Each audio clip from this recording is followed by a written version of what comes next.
Hey everyone, welcome to the channel, and thanks for watching our Pioneer Jank Week. Once a month in our LGS, we play decks a little bit out of the ordinary. So who better to commentate over this? Some of our community members. So I'm going to leave you with Jay and John. Enjoy the games. Jay, my partner, he's over here. How you doing, man? I'm doing good. So, what decks do we have today? Well, today we got something fairly interesting. We have, on the one side, Mono Blue Devotion, and on the other side, Mono Blue Infect. Okay. Talk me through the Infect deck, because I didn't see any blue toxic creatures in the latest set. Well, the Mono Blue Infect deck, it's trying to win off a single card. Prologue to Pyreses is the only card in Mono Blue that could generate a poison counter. The rest of the deck runs a lot of Proliferate. It kind of is go all in, go bust, but it more or less plays like a standard Mono Blue control tempo-y deck that's just trying to get there with Infect. Yeah, I don't know, but how about the Mono Blue deck, Jay? What are we looking at here? Mono Blue deck. It is kind of a saucy deck, kind of like a throwback to the old Theros days. The main win condition is Master of Waves, which is a 4-mana card, enters the battlefield. It's got protection from red, doesn't really matter so much in this matchup. But when it enters the battlefield, it creates 1/0 elementals equal to your devotion to blue. So the aim of this deck is to get a load of devotion, and then play Master of Waves, and you make like 100 elementals, and then usually you have ways to either copy the elemental with Glassfall Mimic or another card, or you just have multiple and you're able to play multiple of them and you just overwhelm the opponent. We're diving right into the game, it looks like. So Mono Blue Devotion looks like he opened with Leyline of Anticipation, which lets them play all of their spells at instant speed, which is quite good, and it gives them 2 devotion from the start. Yeah, and it's very typical Mono Blue v Mono Blue game where both players are playing land and passing the turn. Oh, but at end of turn, Experimental Augury to dig, top 3, pick 1 card, and proliferate, like I said. Unfortunately, no Infect counters or poison counters on the opponent for the Infect player to actually proliferate, but this is what I mean. Like, without it, it's kind of just a janky Mono Blue deck, but if it does get the prologue and it does get going, and if it gets there, it'll get there, right? What's the land that the player just played? Is that Mirex from the new set that makes the mites? Oh, that is a Mirex. So, forgive me. It appears that the Mono Blue Infect player does have another way to tag a poison counter onto the opponent. Unfortunately, not doing much at the moment. There seems to be a lot of chat. Oh, they're getting an Infect card, I guess, just for the video to show. And he's just passing, and the Infect player is just passing the turn again. So what does Mirex do?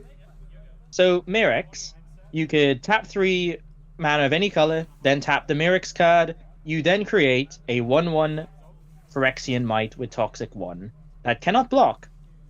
Could be very important, but in this particular game, the Mono Blue Devotion player seems to has decided he just wants to get onto the board, and is just swinging in for 2. This is not a very bad strategy, since the Mono Blue Infect player is literally playing a land and passing. Yeah. Also, the Harbing of the Tides adds 2 devotion, which is quite crucial. It is quite crucial to the devotion plan. And another one. Oh, the Infect player decides to counter that one. Try to stave off the pressure slightly. And a Spectral Sailor to follow up. And no response. And now the clock has gone from 9 turns to 6 turns. Very quickly changing there. Yeah, the Mono Blue Infect player just hasn't played anything really. They've not done anything. They've impulsed or whatever, and then used a counterspell and not done anything else. Yeah, I think the Mono Blue Infect deck's definitely janky. Definitely has an interesting win con, but this Mono Blue player just flashing in Gadwick to draw 1, and again the Mono Blue Infect player is countering, but he needs to deal with his board. He's on a pretty fast clock, given he's not applying any pressure to the mono blue devotion player, and the Infect player takes another 3. Yeah, 4 more turns, and we see a Brazen Borrower inside the mono blue devotion deck. Oh dear. Mono blue devotion hand. Ooh, what's this? Oh. So a The mono blue bounce Infect effect. player is bouncing the ley line, Okay. and Oh. So, okay. So in response, Oh, he just dear. played another ley line, and he can do that does. at instant speed. He can because it has flash, right? So the mono blue player probably was hoping that didn't happen, and he just passes the turn again. 4 mana. Yeah, because the mono blue player could probably maybe counter the ley line if they tried to play it. Oh, and we see an arcane wait. proxy. The flashback, the augury. So what arcane proxy does here? Is it? It's 7 a mana, it's a 4/3. it's a poor man's Snapcaster Mage, isn't it? It is. It is very much a poor man's Snapcaster Mage, but it's normally a 7 mana 4/3, where when it enters the battlefield, you may play a spell with converted mana cost equal to its power for free, essentially. And then you exile it. So it's essentially a free flashback. But you can also play it for its prototype cost, which makes it a 2/1. So perfect for a lot of the 2 mana spells we see in the graveyard here. And I believe the dice is there to just signify that it is a prototype. Oh, okay. But, Okay. So that's not a counter; it's just a prototype. It's just a prototype. But it looks like the mono blue Infect player was looking for something else, and is now just 1 blue mana, forced to tap down, swinging for 3. He's on 9 to 20, and the Infect player, again, just doesn't have an Infect counter on the opponent. Yeah, and there's 7 devotion on the blue side, on the devotion side. He's got 2 cards in hand. He's looking good. All right, the Infect player is just digging again. So, in this type of matchups, it tends to be sort of, in the mono blue v mono blue, if both decks tend to be very similar, it tends to be just a game of who has the more responses, reactions. But the mono blue devotion player is immediate on the beatdown plan. But an interesting card from the mono blue devotion player playing Saheeli. You mean from This the is mono blue Infect? It's getting confusing with. Sorry. We keep saying mono I know. blue. I know, they're both mono blue. I Right, know. so the Saheeli comes on the board. It's an interesting idea, given that the mono blue Infect deck is playing a lot of non-creature spells, as we've seen. So Saheeli is an interesting addition to the deck. Probably there to generate counters, to block up the ground a bit. Yeah, so Saheeli, whenever you cast a non-creature spell, it makes a 1/1 colorless servo artifact, right? Yeah. Creature. Okay. And the Planeswalker, its -2 ability is it could turn a target artifact into another target creature.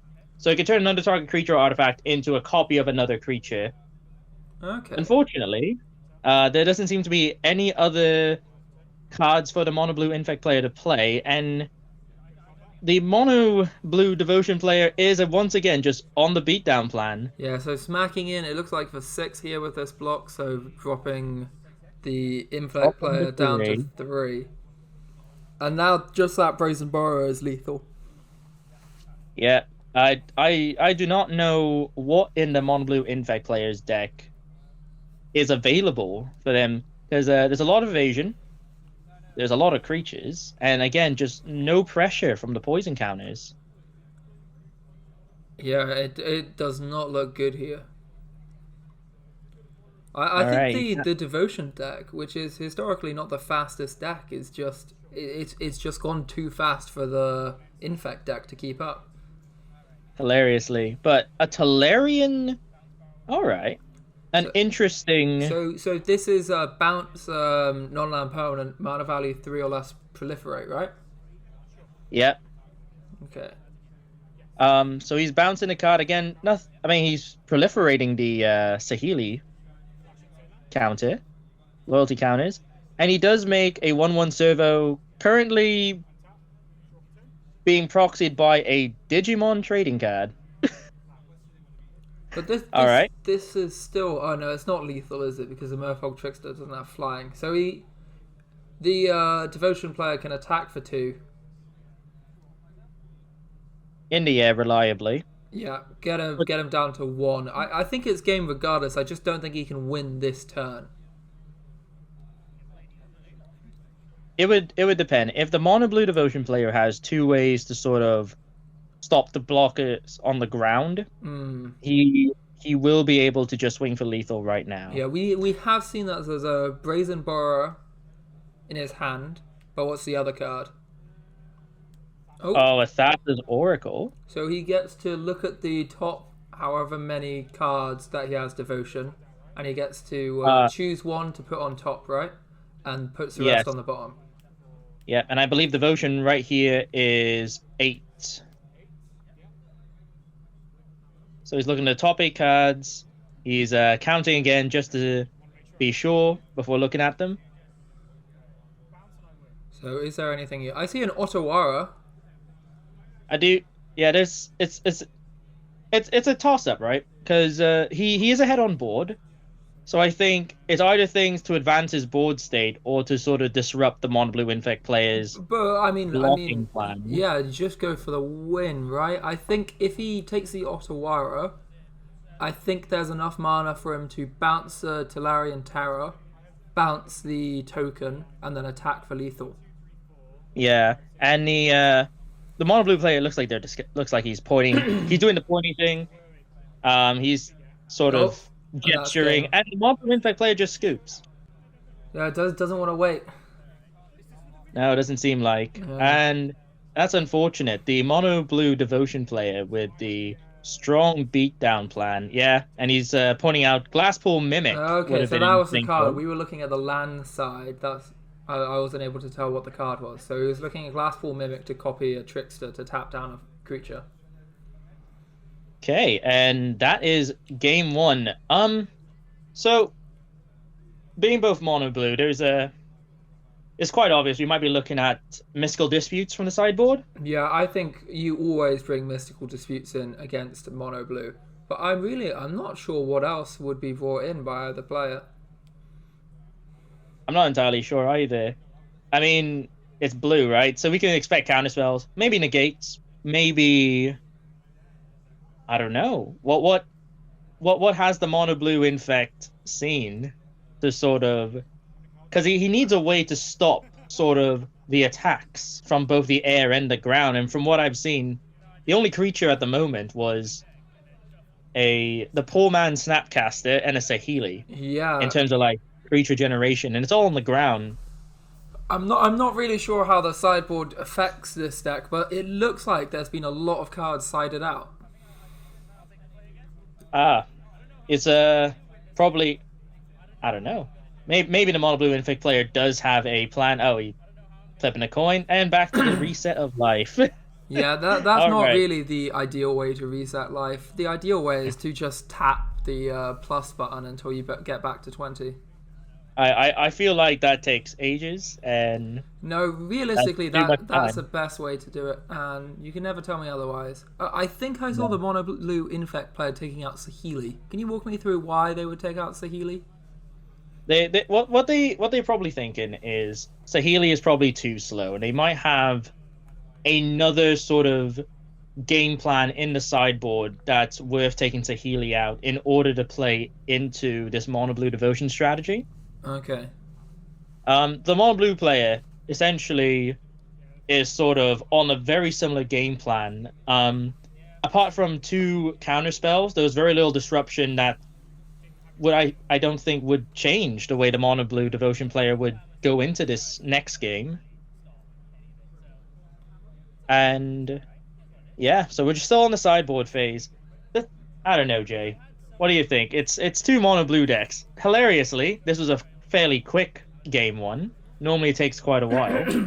Yeah, the devotion deck was just so fast. They just got creatures down, and the creatures just stuck around. None of them got killed off. There weren't any blockers really on the infect side, and it just didn't seem that great for infect. if it goes anything like game one, I think Devotion will just run them over.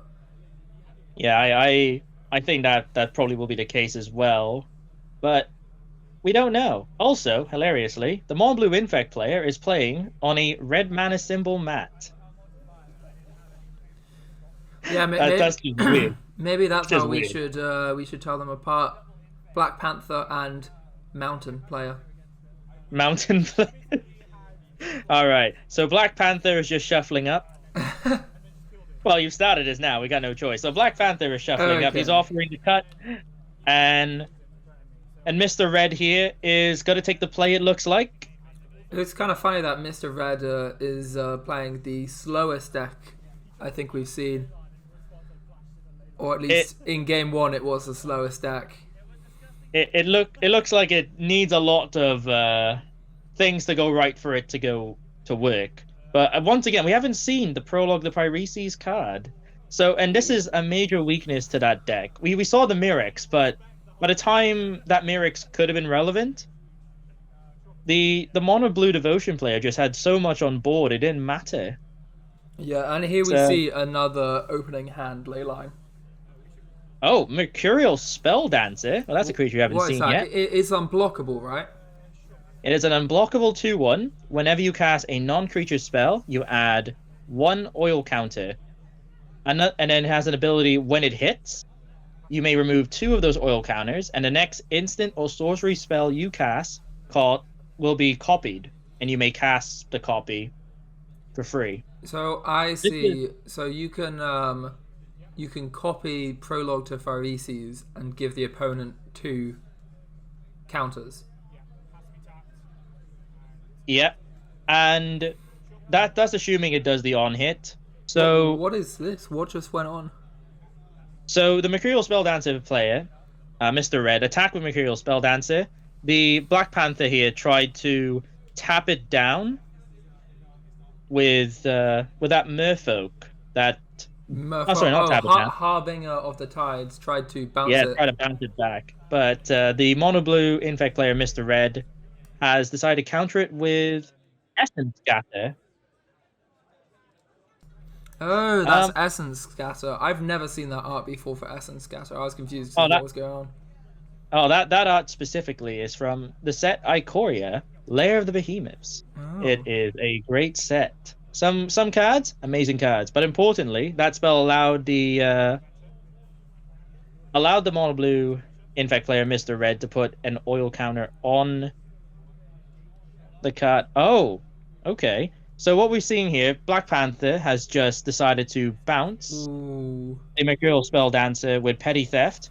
In response, the Infect player plays the 1 Prologue to try to give the Poison Mono Blue counter. Devotion deck a poison counter, but then countered by the Mystical Dispute, which again, exactly what you would expect in a match like this. Yeah, that is why Mystical Dispute is so good. And I think this is a huge weakness of the Mono Blue Infect, is if their Prologue to Phyreses gets countered, it's just such a bad day for them.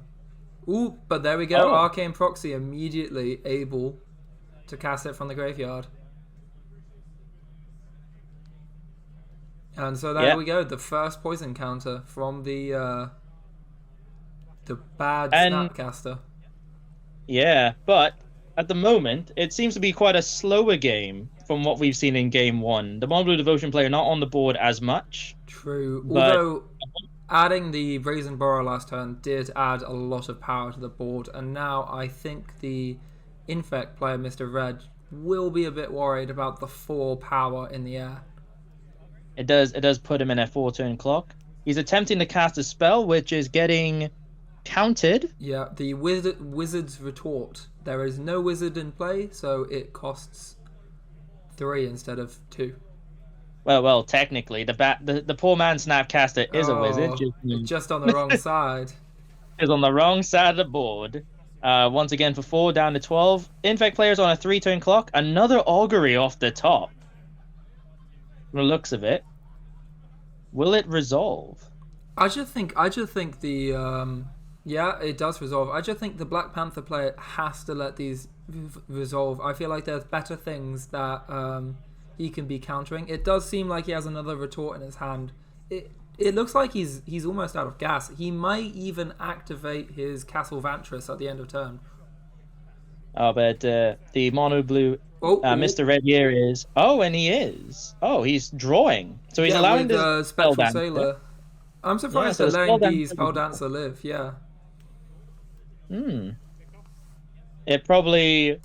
He's probably trying to get into the game plan of Black Panther. Trying to get into the game plan of just a bit more beatdown. At the moment, though, four damage a turn is not nothing. And with the Nykthos on the board, that is at the moment 5 devotion.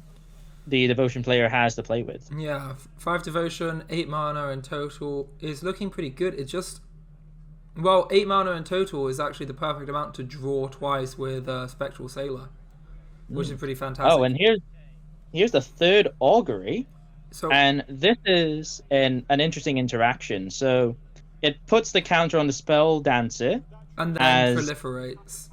and then it proliferates. Cool. And this is on a turn where the Spell Dancer can attack. So the Infect player can potentially attack with it and then copy the next spell. And he looks like he's attempting to. Ooh, and we see a Harbing of the Tides Oh. attempt to bounce the Spell Dancer. Oh, and it And it resolves. resolves. Oh dear. How much poison is the Black Panther player on? The Black Panther player is currently on 3, Okay. which allows Distorted Curiosity. Normally, a Divination, 3 mana, draw 2. But because the opponent has 3 or more Infect counters, it now only costs 1. So that was a 1 mana draw 2. Well, And the that seems Infect pretty player... decent.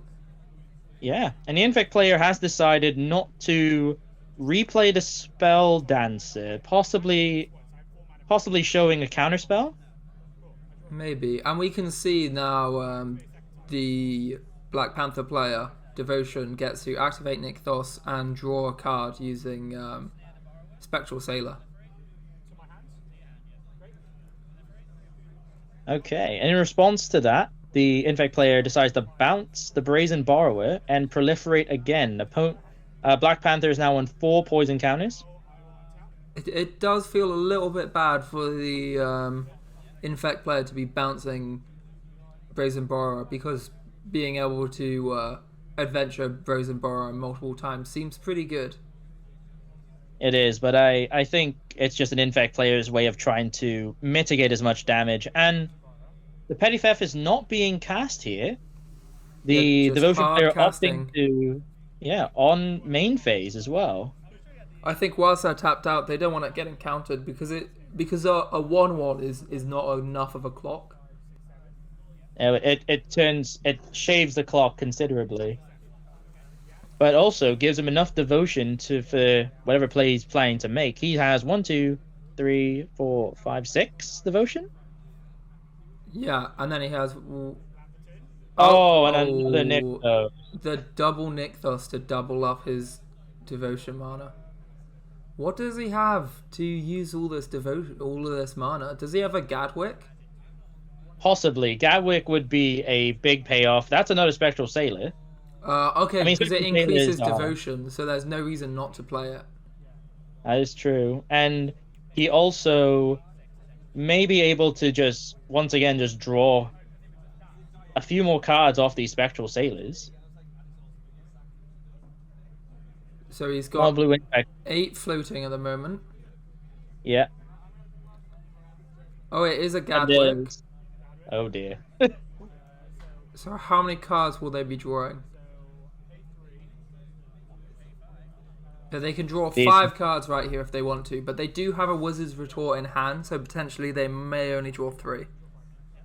Oh wait, there's, no, but the floating mana would go away anyway, so they're just going to draw 5. Yeah. There'd be no point holding it, so we might as well draw the full hand. He's going to attack The- with both. The proxy will have to trade. Well, it will trade. Spectral Sailor will get him for 1. And I think Infect is just dead here, right? It would depend. So the Infect deck, depending on the draws it has, it could proliferate, but with only 4 poison counters. There are 2 spell dances. It's not enough to block the flyers. They could. And with Gadwick on the board, any blue spell the devotion player plays now will just tap the blockers. Yeah, and they've got a handful of cards. It's not looking good for the Infect player here. Turns past. Top deck, another Wizard's Retort. Okay, so... Oh, this is just lethal then, right? Yeah. Yep. Double Unless- taps with the Gadwick and the they- Trickster.